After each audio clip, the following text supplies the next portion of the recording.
Good morning, beautiful people. Welcome to West Breakfast, your favorite way to kickstart your Friday. The weekend is almost here, and we are bringing you the energy you need to power through the day and through the weekend. Today, we're diving into on this show. We dive into everything trending, from the latest in tech and finance to national interest stories to healthcare stories to everything happening in and out of Nigeria. On this show, we focus on exciting conversations, and we bring to you everything, every insight, every enlightenment, everything you need to hear on this show. So today, Friday, is when we talk about tech-related issues, and today will be no different from that. So all you need to do now is to grab your coffee, settle in, and let's get started this Friday morning. My name is Omotoshola Sharimaki, and I'm joined by... This week was a bit different. Yeah, it was a bit flexible, and I kind of like it. I mean, I like it because I was speaking to someone, was it the day before yesterday or so? And I'm like, okay, the truth is, like, I feel like this week I've just been myself. You know, when you're like, okay, nobody's watching you, even though you know the person is watching and not watching at the same time, you're just like a bit more calmer. There's no tension. You're not trying to overdo so that the person sees that you're actually working, even when you're working. You feel me? So there's just a bit more of flexibility, yeah, and I like it. So which do you prefer, when you're tensed and being monitored, or when you are yourself? So the thing is, I actually don't see it as tense. Okay. I feel like I just had to use those words to explain, you know, kind of describe how it used to be like, right? I mean, in a normal work environment. So I feel like it is normal, right? I mean, I don't know about other people, but I feel like when it comes to mindset and all of these things, I have a proper one at that. If I say I'm not doing this, I'm sorry, regardless of what anybody thinks about it, I'm not gonna do it. So which do you prefer? I just put it in the back of my head that, okay, this week now, we are having this person around. You gotta do things in your good way. So yeah, it just happened. So I don't see it as, which I would prefer. I think both situations works for me. So yeah. So how's the weekend looking like? What's the plan? Oh, I'm there resting, pedicure, self-care. Resting. Yeah, I think pedicure and manicure actually, because you know, we need to change the nails. So so we need to change the nails, and I mean, it's December already, so I'm getting booked. Hallelujah, someone. Amen. Yeah, I mean, we got to do some things, probably to go make the MC money. to make the money. So I mean, there was an email I sent earlier this week, and they just responded positively. So yeah. My thank you so much, thank you so much, thank you so much, thank you so much. I mean, the hype, everything we got to go in. Like I was watching a video, and where this girl was hyping the video, and it just made me remember that, gosh, you've actually not even been to the club to hype and all of this. I think since I entered like the ministry and all, so there's some stuff that I've just left behind. Because I mean, I used to be like this hype girl. Let's forget Fina in the crowd. I'm literally good. So and I mean, since I entered the whole ministry, whatever, I've somehow just left certain things that I used to do. But I see myself getting into one. Why not let bygones be bygones? Bygones be bygones. It's the money. That's the thing I'm looking at. Well, I'm looking at the money, but I love the fact that you were being a lot expressive this morning. You talked about a whole lot of things, and I wish you nothing but the best. Go for the career, go for the bag, go for the money. Thank you so much. And to you, viewers, one thing I'll be telling you is it's the weekend. Okay, and one thing I'll be telling you is it's the weekend and Christmas is approaching. I think it's time for you to start planning self-care for yourself. Go for pedicure, go for manicure, go for that trip to the beach. If it's not beach, go to that lounge. Try to relax this season. And most importantly, do not forget to subscribe to our YouTube channel at Official Upgrade TV. Click the subscribe button. Also like and share the link to family and friends. Also tune in to channel 145 on GoTV to ensure that you're not missing this conversation. Today's conversation is one of the conversations I'm always so excited to talk about and to learn from, because today's conversation will be about the tech world. And this is where you get to send the link to all your tech enthusiasts out there and tell them to be a part of this conversation. Also, our guest will be joining us virtually to give us something I tag a free webinar. You do not want to miss this. So right now we are going to just move straight to our headlines across the globe. And this morning, we bring to you the Guardian newspaper and the New York Times. And I will be starting from the Guardian newspaper, where the major headline is not something I tag a good news. It says National Health and Demography Survey. Spike in teenage pregnancy stirs their public health and social concerns. I will just quickly touch on the headline. This is more like a report gathered by one of the correspondents whose name is Sulaiman Adefemi, who said on the road one day he saw a child who was groaning in pain, and before they could say Jack, the child gave birth. When I say a child of like 16 to 17 years gave birth on the road. Although the baby girl she gave birth to was a stillbirth, but he gave birth on the road. It was one of the Good Samaritans who acknowledged the child's delivery, took care of the babies after birth, donated a sheet of wrapper and a couple of them, and all of that. So that's why they are now talking about. That's why we are now talking about spike in teenage pregnancy, and this is something that we should. I don't know if I should blame the children or blame their guardian or teachers or parents, but whoever is in charge of any teenager, please give them the right education. Right. Let them know the right thing for themselves. I know a 16-year-old girl right now is as mature as the 18-year-old girl.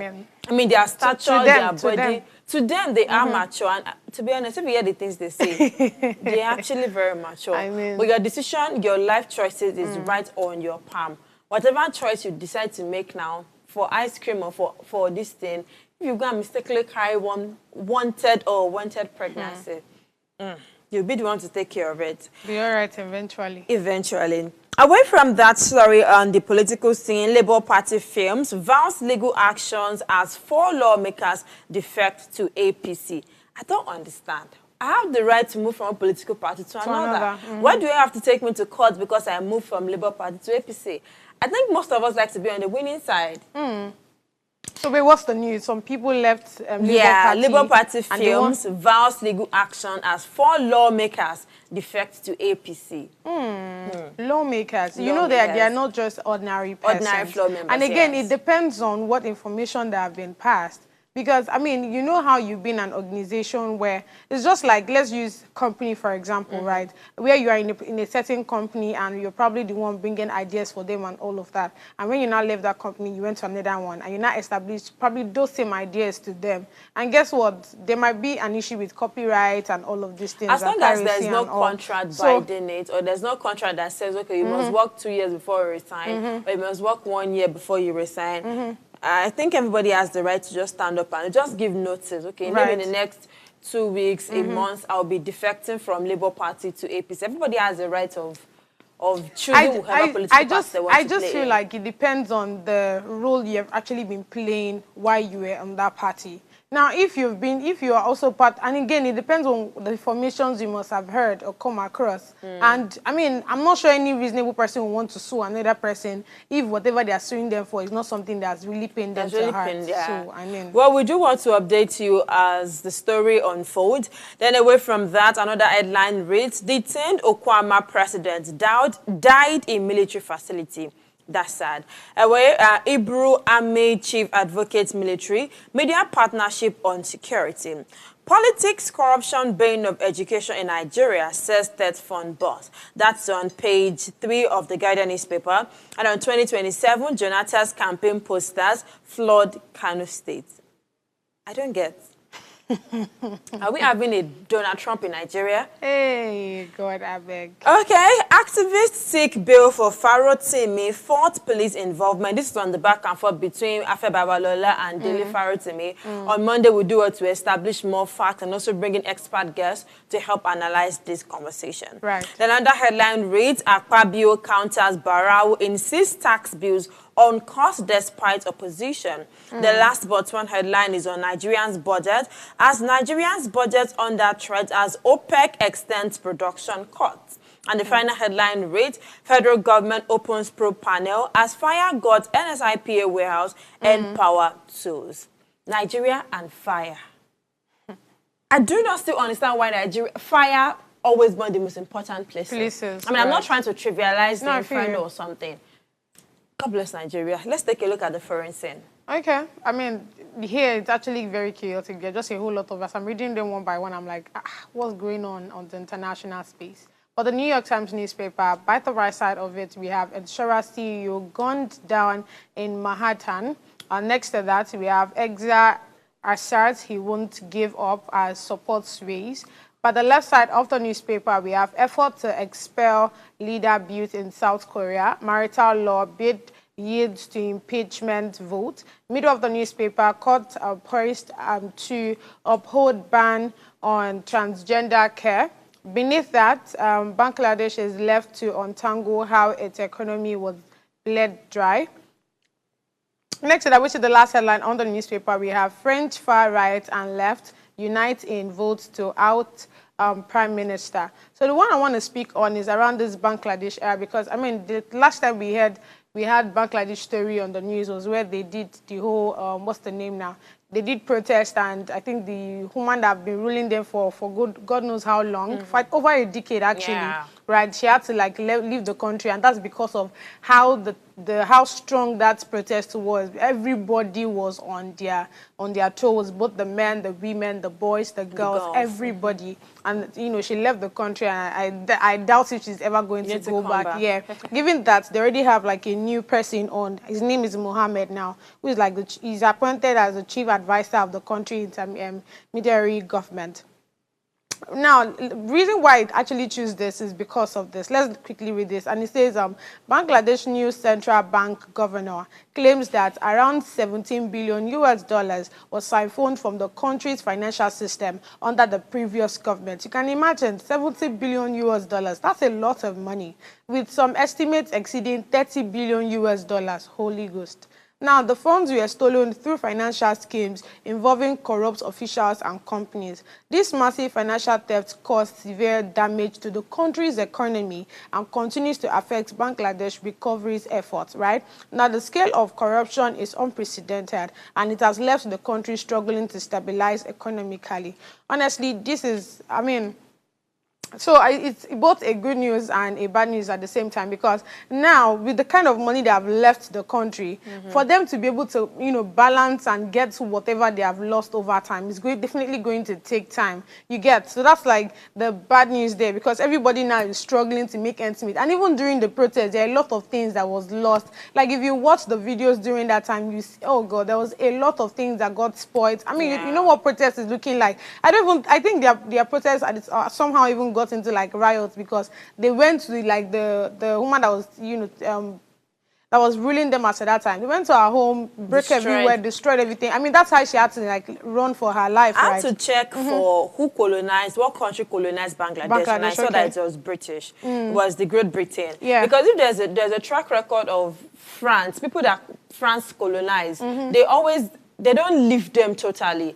So there's always a problem of like one leader ruling them for as long as possible. Yes. I mean, take a look at Zimbabwe's Mugabe. He ruled them for as long as possible. Then this country that they fought recently, that there was riot and turmoil. Yeah, Kenya. So I do not understand why countries, based on the research I made, it was due to the fact that when they colonize them, they're not totally colonized, and they don't have like a proper structure yet. I think there's not like a 1999 constitution that we have in Nigeria. They just rule the way they want to rule. As long as you have mouse or you're in charge of anything, you just rule for as long as you want. So I don't understand why one person will rule for 10 years. And I'm afraid and scared, because Nigeria is trying to inculcate 6 years in office for its tenure.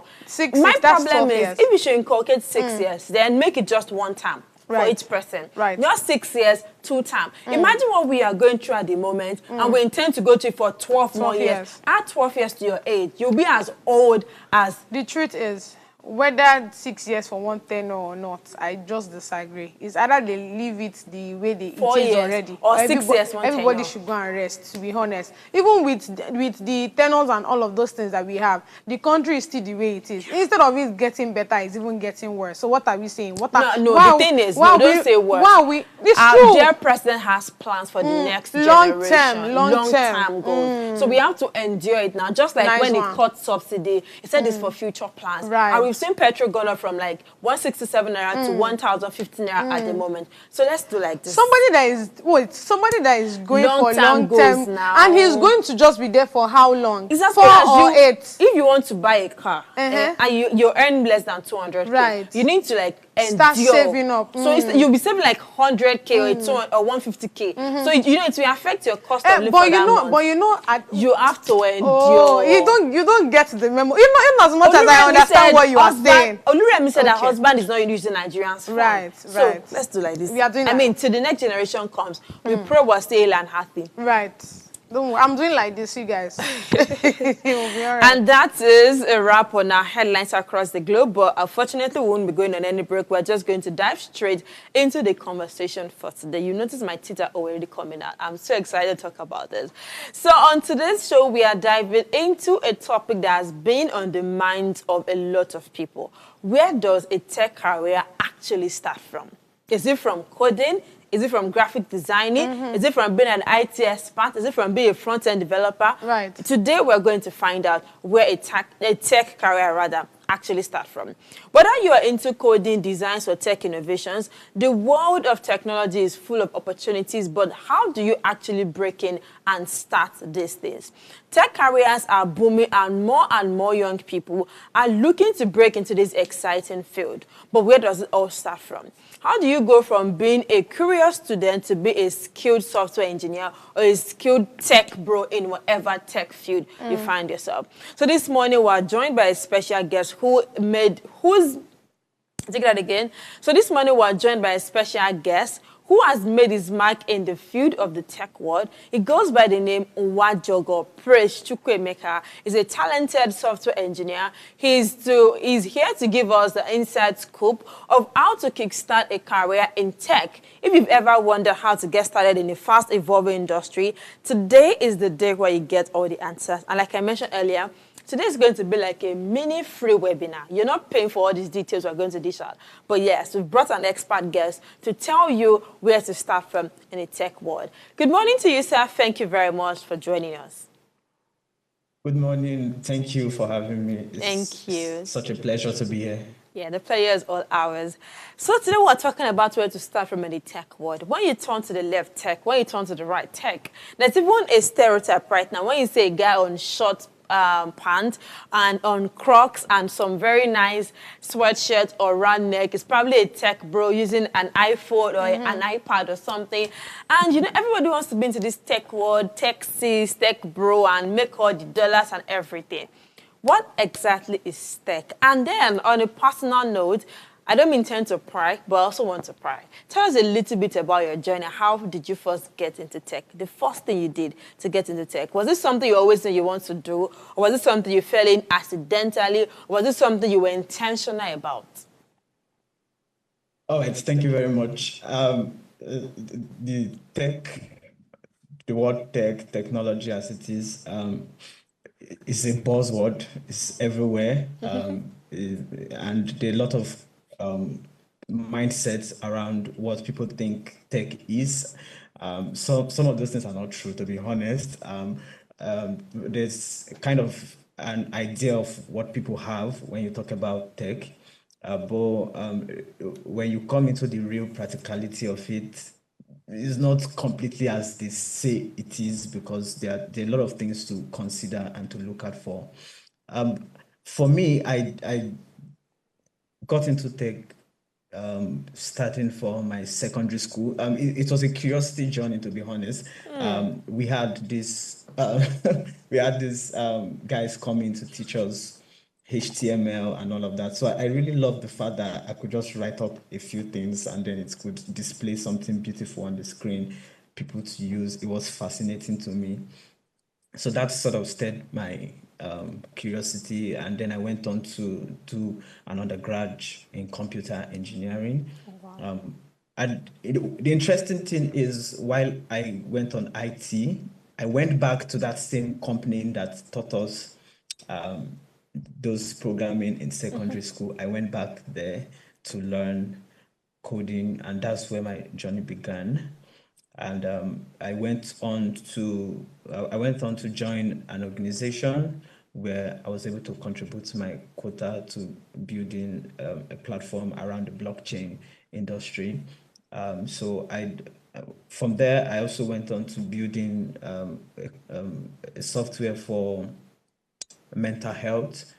So I've just been flowing around different domains at different stages of my career. I think one thing that has kept me in the journey is I love the fact that the career is scalable because it grows, things evolve, and then so you remain curious and you remain hungry. And I also love the fact that it's rewarding, and yeah. So that those things and my curiosity has also kept me in the loop. Thank you very much. Thank you. Like this, curiosity kills the cat. We hope it doesn't kill the tech bros. So I like So. All right. I like the way you actually started off, telling us about how you started and all of that. So now let's bring you back to like the topic today. Now, what are the foundational skills that are required for, someone that's just starting or someone that wants to enter into like the tech world? What are those foundational skills this person should acquire? To be honest, that question is really broad because when you look at tech, we have the technical side of it and we have the non-technical side of it, right? So, at whatever level you want to join from, be it the technical side or the non-technical side, they have varying requirements. Okay. However, I think I would like you to. Okay. Sorry, I think I'd like you to expatiate a bit on the technical and not technical so that we get it better and understand the skills that are required. Yes, thank you. All right. So when we talk about the technical side, I think that's where people see more, which is like the coding, the building of softwares. Okay. Using of all of those complicated tools, Power BI and all of those things that requires some level of technicality. Then we also have the non-technical side, like the design, we have business analytics, we have data science, we have things that are you're not really building as it were, you're just using tools. Even when it comes to building websites and applications, we have no code and low code platforms where people who literally know nothing about coding can also participate in building websites and applications. So when we talk about the technical side, you see that you need a bit of expertise to be able to work around the technical side. And when you talk about the non-technical side, the requirements are almost the same. However, you just need to understand how to use the tools that drive that particular side that you are on. I don't know if that makes that clear. Yeah, it does. I'm still very much interested in your story because there's not how we'll just start giving question and answer. Everybody out there that wants to learn from your own story, because storytelling is now the act that everybody takes on now. So there are so many areas in tech. We have coding, we have designing, we have data, we have AI, we have front desk, among others. How were you able to decide on software engineering? And what advice would you give to someone who is still very much unsure of which tech aspects to start from? All right. Thank you very much for that question. I think that's a good question, if you ask me. I think for me, I was sort of influenced. I think that's a good way to explain it because I did not remember sitting down to think of, oh, should I do this? Should I do that? Maybe because I've loved technical stuff. I've loved doing critical things. I love critical thinking. I love looking at things logically to see how we can make stuff out of it. So I think when I got into the organization, everybody was coding. So there was no way you would have an opportunity to look at for something else. It was what was available. It was what was there. And so I dived straight into it. And to be honest, building from one project to another, being part of one team to another sort of solidified my convictions that, oh, this is where I want to be. Right. So I think when it comes to choosing a path in the broad tech sector, as it were, I think the thing, what I tell to people when they ask me this question is, you have to start from where you are. Sometimes people want to jump out of a field where they have built competence into another field where they literally have to start from the ground up. Yeah. The truth is, tech is not just a sector, as it were, it's an enabler. I mean, it's an enabler in the sense that if you are looking at it as an entire sector of its own, of which is not wrong, but you would miss the point. I'll give you an example. If I'm already in finance, for instance, maybe I'm a banker and I'm working in a bank, I'm already used to data, I'm already used to handling large figures, I'm already used to Excel. There's nothing, when I want to break into tech, for instance, I'm not going to jump into coding straight. I'm going to look out for what are the tech that powers the financial sector. Okay. That's where I will start from, so that I can transfer the skills that I already have. Yeah, the knowledge. So I can transfer the knowledge I already have. So I'm going to look at the financial sector, what tech powers it. You know, we have data analysis, we have data science, we have, if you want to go to the high level, we have artificial intelligence now, we have machine learning, models that sort of understands figures and be able to predict stuff with data.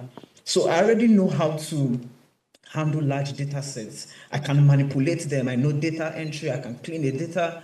I can ingest the data. I know how to extract the data. I know how to even do presentations with Power BI. There's no need for me going back to learning HTML or CSS or one coding stuff initially. Right. I just find out what is the tech that is powering the sector where I am, and then I can go from there. Except you are just starting out and you're a young person and you have time and you can experiment. You get my point? Yes. So I want to ask a continuation, you know, to what you just said now.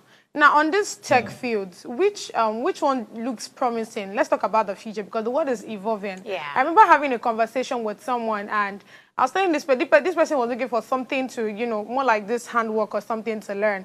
And I'm like, Oga, I'm not saying you should not go and do chin-chin or whatever. You can go and do bakery, whatever that you want to do, right? Baking and all of that.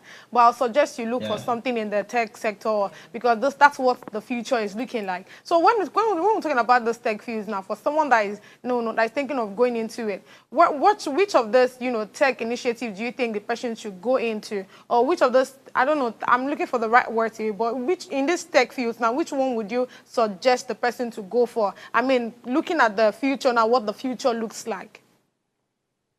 That's a very good question. I think tech is promising. Right. Which aspect? Let's know, so that we'll not go on. It's the future. Right. It's the future. But what I would say, is, I wouldn't say a specific aspect, but if you look at the trend now, you will see that we are moving to a more data-driven community, a more data-driven environment. So you want to work along the lines of things that do with data, because the world is going AI, you know, all of the AI buzz and all of the things that comes with AI starts from data, right? So you want to go along the lines of people that are working with data. For instance, you want to see data science, you want to see data analysis. These are high-level technical skills. You want to see AI engineers, you want to see machine learning engineers, we have software engineers, we have people building web applications. We will never go out. I mean, there are a lot of AI platforms building that, but however, people would still build websites to showcase their stuff, right? So what I would say is that one of the things that people, when people ask this question, is they just want to go straight to, okay, this is what is promising, and I want to remain here. For it. But know that the tech industry evolves. Right. So whatever you are choosing, you have to be open-minded enough to follow the trend in that industry.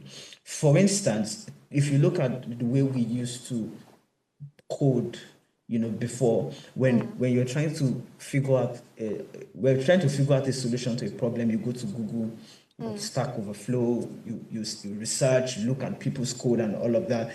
People don't do that anymore. You just go straight to ChatGPT or ChatGPT, Right. yeah. I mean, it does the and then coding. they prompt it, and then they pick their code from there. They are able to look at it, analyze it, and integrate it into what they are working. Right. So I'm saying, wherever you are, be it in data analysis, be it in you are working in low code platform, even if you are a content creator, for instance, or you are a writer, you're a copywriter, because what will happen in the future is that the nature of the jobs will change. Right. Someone made something, and it made a post, and it made sense to me. It says we will no longer have people called content writers, right? We would now have people called content editors, because what will happen is that AI will generate the content, and then because we don't want it to sound AI-ish, because we already seeing the trend of how things are. We can already tell that this post is from AI as it is now, because of we are reading the lines already. So we would have people who will be content editors. AI will do the heavy lifting on the research and generate the content. What the content editors will do will be to edit the content. So if you think that, oh, I'm a content writer and AI is going to take my job, you are not looking carefully, because what you have to look at for now that AI is coming, tech is enabling my job, where is this going to? So you have to look out for where it's going to in your field, so that you don't transition from where you are to an entirely new field, and you find out that you would have just transferred your skills from where you are and upgraded it with the new technology that is there. So wherever you choose to start from, there is a market for it. Find out the market, find out the industry, ensure that it's something that is scalable, ensure that it's something that is that can progress. And then what you have to do is to remain open-minded, to grow with that place as the technology evolves. Because you won't say, oh, I've learned this and this is where I'm going to remain. You see, is what happened with the old generation, if I say it like that. We had people who were maybe teachers, they have taught a particular topic for 30 years. Right. But the truth is, the curriculum is changing. The things that are out there are changing, and you can't stick to teaching us things that were obtainable 30 years ago in 2024. So if I'm a lecturer or a teacher already, where is technology driving this industry to? So that is where I will be focusing on. So I will not just be teaching, I will be creating courses. Yeah. I'll be creating courses and I'll be selling. I'll be putting out my contents on YouTube. You see that I did not transition from what I was doing. I just looked at tech as an enabler and followed the trend. So when people say, oh, where do I go? Where do I go? Start from where you are. Find out what tech is driving that place. Be open-minded enough to follow it. There's money, there's value, there's everything in it. Trust me. Okay. Unrelated, but like they say on social media, when I tell you I need a job, I don't need you to send me links or refer me to LinkedIn or Indeed. Take me to the company. Tell HR, this person, and let them send me offer letter. Right. So when we are talking about tech, I don't want to think about where to start from. Just tell me, start from this, and in 6 months, we're talking about thousands of dollars. But that's by the by. So, Mr. Percy, you are a software engineer, and you've been there, you've been doing it for a couple of years. Are there some common misconceptions about software engineering that you'd like to debunk? Or in tech generally? Or in tech generally that you like to debunk? Maybe Crocs is not tech. I don't know. Let me start from the software engineering part. Because people feel like you need to be this mass guru to write code, to build software, to be in the industry. That's not completely true. While you need to be a critical thinker, understand logic, You don't need to be a big mathematician, because I've had people come to me and they say, "Oh, you're a programmer, you're a software engineer, come and solve this mathematical equations." I'm not a mathematician. Take it to a mathematician. That's their job to be. Right. So, so the fact that you don't have to look at it from that lens that, oh, I don't know mathematics, so I can't do programming, I can't do tech. No, that's not true. Another thing is people when they look at software engineering, for instance, because I've had opportunity to mentor a few people in my journey, and so I've volunteered with some organization to mentor a few people. So what I hear from them is they feel like this journey is a lone journey because of this conception of people saying, "Oh, I'm a self-taught developer," and something like that. They feel like you have to do it on your own. You'll be on your own all the time doing the stuff, and that's not completely true. Because when you get into the real world, you collaborate with people, you work with people. It's teamwork. You are not sitting on a desk and coding from morning till night like what they show on social media. You're gonna be on meetings. You get tired of talking. To be honest, you're gonna be on meetings. You're gonna discuss with your teammates. You're gonna brainstorm. You're gonna look out for creative solutions. You guys are going to go out of your ways to be able to produce the solutions that you have. So while you are building your technical skills, it's important to build your relational skills. Because it's important to build your communication skills, because one of the things that software engineers, technical people have problem with is actually discussing their value, because what you're doing can be valuable, but the person on the other side that is not a technical person does not know the value of what you're doing. So when you're saying, "Oh, I'm going to use this technology, I'm going to use that technology, it's going to make the whole work good, everything is going to make sense," and all of that, nobody cares about that. The consumers don't care about that. So you must know how to communicate the value of what you are coding, what you are doing to the clients and to the people that you are working for. Yeah, so it's not just a coding all through journey. There's the technical part, and then there's the soft skills that you would develop and that you must have along the lines to actually make you that software engineer. And another thing is people think that I've had people, after learning the barest minimum, they feel like they feel like all of the money should come, right?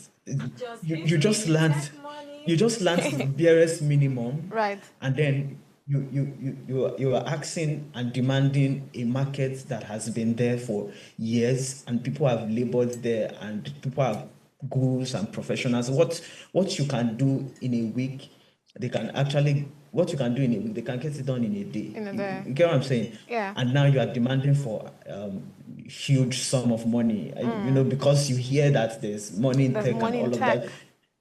that. Yeah, so yeah, there is, but like you have to be able to meet up with what the market is demanding. There is a high standard now, and you cannot be doing the barest minimum and then you think that, oh, everybody should pay you the huge sum. They will pay you according to how they perceive that you have value to offer. Right. So if you don't have that value to offer and they can't see it, you may even have it and not be able to express it. So Right. you have to have it and be able to express the value that you have so that the market can reward you according to what you are offering it. So it's a game of patience. It's a long Patience. it's a game of patience, especially if you're in the technical side of it. You're coding, you're going to get frustrated. Some days it's not going to work. Some days you're going to look for money. I mean, I drifted into social media management and content creation for brands. I worked with an agency because I felt like this thing is getting too long. When do I get this money? so like, an opportunity came out to join content creation. I mean, so I was managing social media pages for people, and then gradually money started coming in, and it started making sense to me that, oh, so there's really money in this thing. It's just what to look out for. Yeah. Right. So, and then I used that money to sort of like continue learning my technical skills and building myself. And yeah, it's a long journey. So be patient. Yeah. Okay, I sorry, that. God's beauty. Let me just take a couple comments on our YouTube page. The first comment is from Kenneth Madrid. He says, just seeing this TV station for the first time, I beg go, make una know use lie manipulation, spoil like other TV stations that we not mention. Please, this is an awesome TV station. Please just tune in every time. We create exceptional content. We create good content. We speak about partnership, business, love life, gossip. We have everything you might want to find in other stations. I mean, another comment says, from Destiny, says, to code is not exciting, shall our guest will reply if it's exciting or not. Right. Then Olu Samson also said, wow, this is wonderful. Then Genesis said, tech is evolving 100%. Tech is really evolving 100%. But what me I don't just understand is why I have to wait long time. Can't you just give me my money? Like, please. Do you understand? You wanted to say something, Gospel? Yes, I wanted to ask how important is formal education in all of these things, right? Because I was having a conversation with someone, I think last week or so, and the person is like, the way tech is right now, whoever that is going to school to go and study computer science, you're more like wasting your time. Because again, according to them, they'll teach you you're trying to throw shades now. I'm not throwing shades. He's studying computer engineering. Oh, no. No. I'm just telling you, like, the conversations of, I'm a conversationalist, right? So I've had several conversations with so many persons. And this was the fears of the person. The person like, you know what? Let me just go and look for somebody. And again, there are also courses that you see on social media, all thanks to Instagram, where you see it almost every time. Where they'll show you 1 week, 2 weeks, you've learned this, 3 weeks, you've learned this, 6 months, you've learned this. In short, I was also part of those persons, right? I wanted to study copywriting, and I eventually saw a school. And then the money they called, about 400,000 naira. My brother, where am I going to see that kind of money? So I don't understand. I want us to like just put this on this now. Is the formal education still important? When it comes to the tech career. If it is, maybe I should go back to school to go and learn it because I don't get it anymore. And I feel like there's also some tech skills that cannot actually be learned in the 4 walls of the university. I would want you to put us on that. Thank you very much. The truth is, the honest truth is you really don't need a degree. Okay. Disclaimer. Hit the nail on the wall. Phrase 2024. That's the honest truth. I mean, if it was 2 years ago, right. 1 year ago, I wouldn't agree. I'm like, I spent 5 years in school, man. What? but the truth is, you don't need a formal education to learn tech. And one of the things that I'm trying to do with everybody that I speak to concerning tech is the fact that we need to get people to see this thing as an enabler.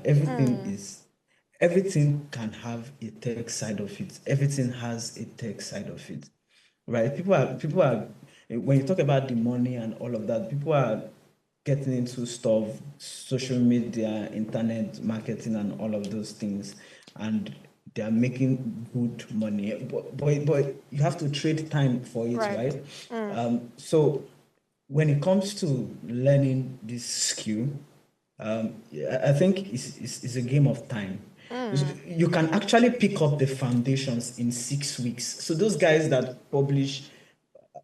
become a software developer in 8 weeks, is just a bit.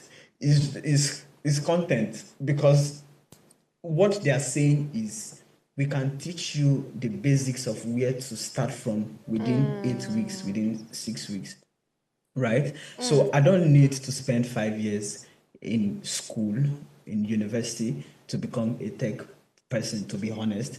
However, it does not mean that having a computer science degree is a waste. Right. There are people you will meet while studying. There are opportunities you will have being a student, right? So because you are a student, there are some internships that you have opportunities to, because they know that you're a student, so they won't pass you through some of the rigorous tests that they would normally pass somebody through. Right. For instance, when I wanted to do my IT, for instance, the company that I joined, if I was to join as a software engineer, maybe as a self-taught engineer without a certificate, without an IT letter or something like that, the process would be long.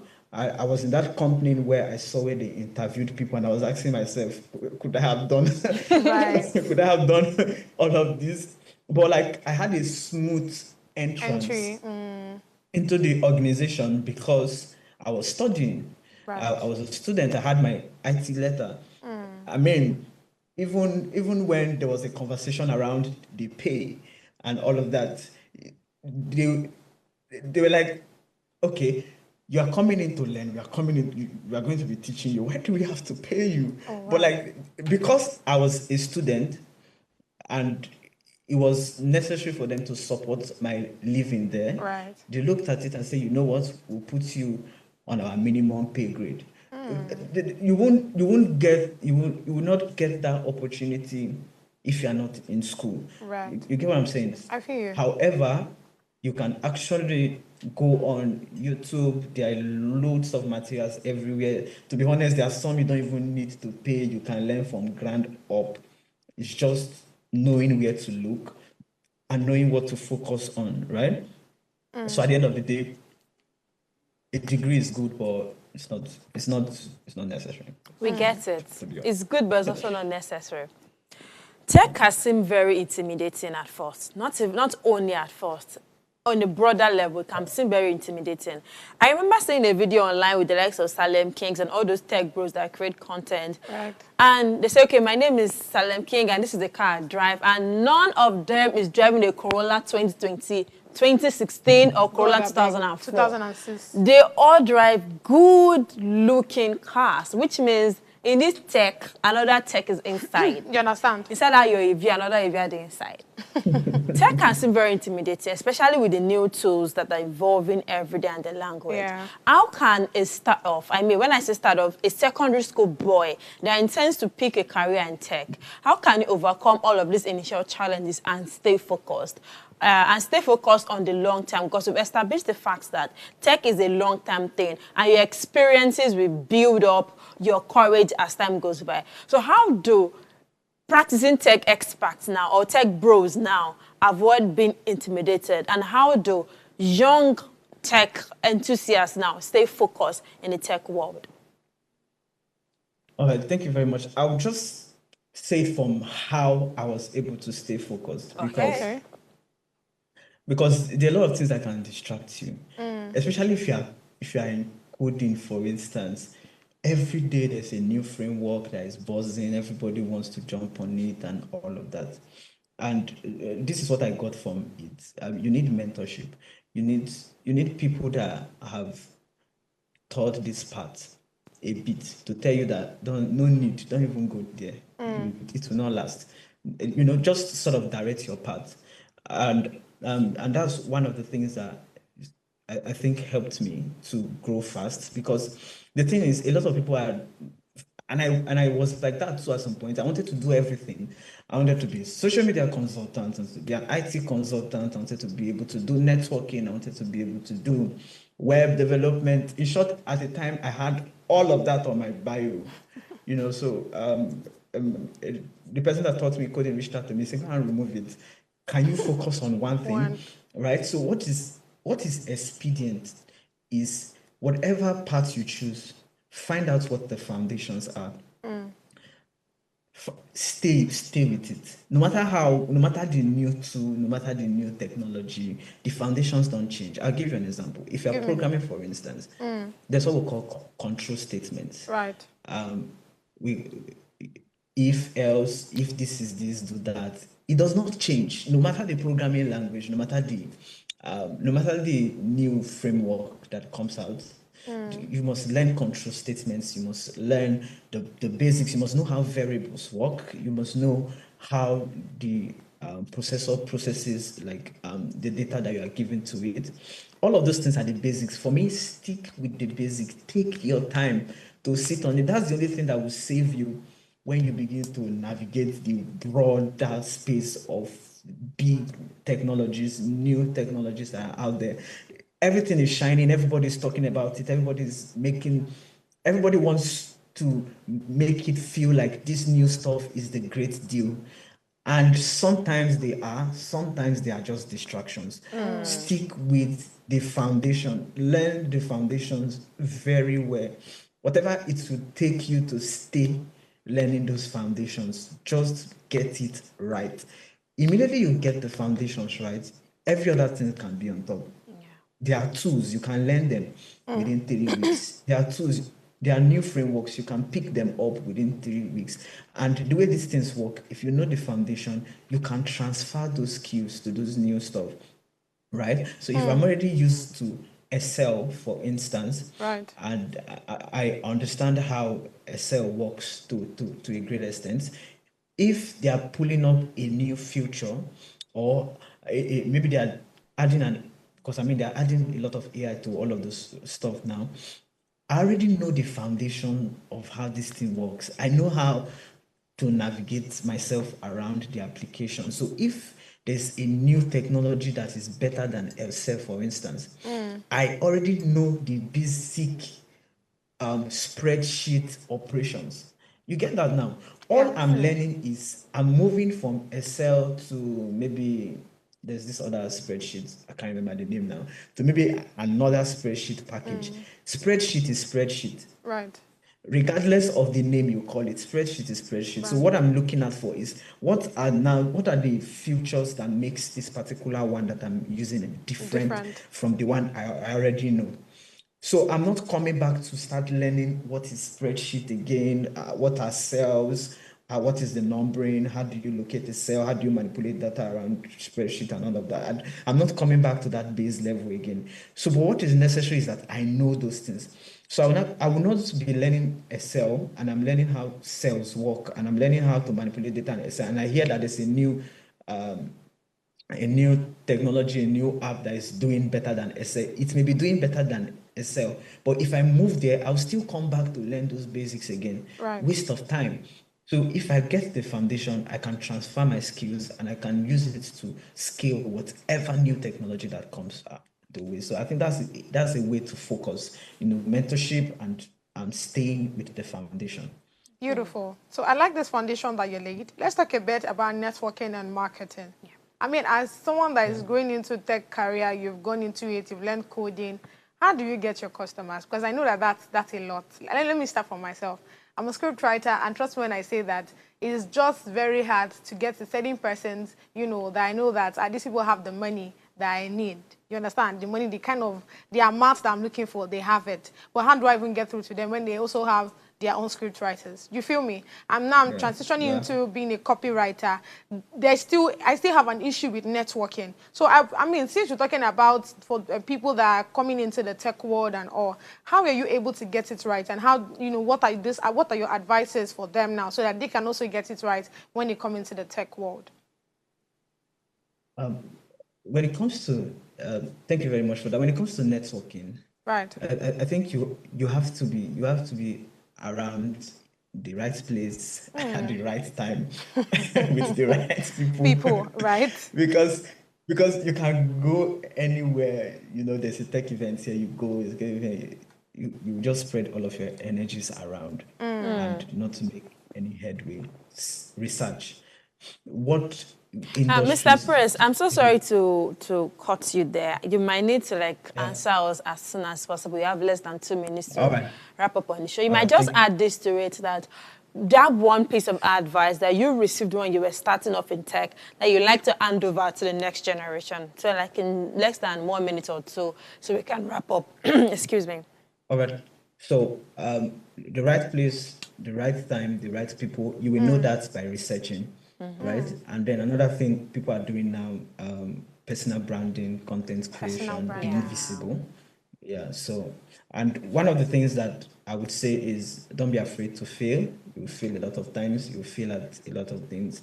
Don't be afraid to, when you're starting up, don't be afraid to volunteer your skill. I have a particular client that I've been working with for 4 years now, building application for his company, and I started out volunteering my skills, right? Right. But now I've scaled, I've done turnover on that particular relationship because I volunteered my skills, so don't be afraid to fail. You fail at it, give up, stand up, go back again. I mean, there's not that way out, except you have another option. Right. Maybe, Or maybe trust that is a fund. senator or something. Or trust. Maybe there's a senator. If you have another, if you have another option, okay, good for you. But if this is the only way, stay there, fail, stand up, research, evolve, remain open-minded. Very important. Remain open-minded. Find out what works. Do your research. There are a lot of things everywhere. There's a lot of noise.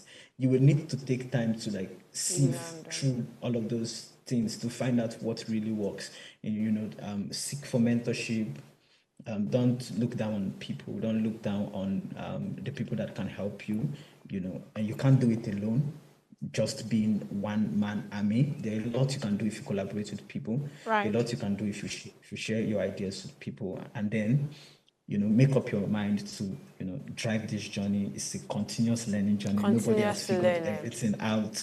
So we stay there and we grow and we develop. Thank you very much for having me. Thank you so much for coming. very much, Mr. Press. I mean, I wish our viewers could pay us like a $50 for each skills they learned this morning. Right. That's why I said it's a free webinar this morning.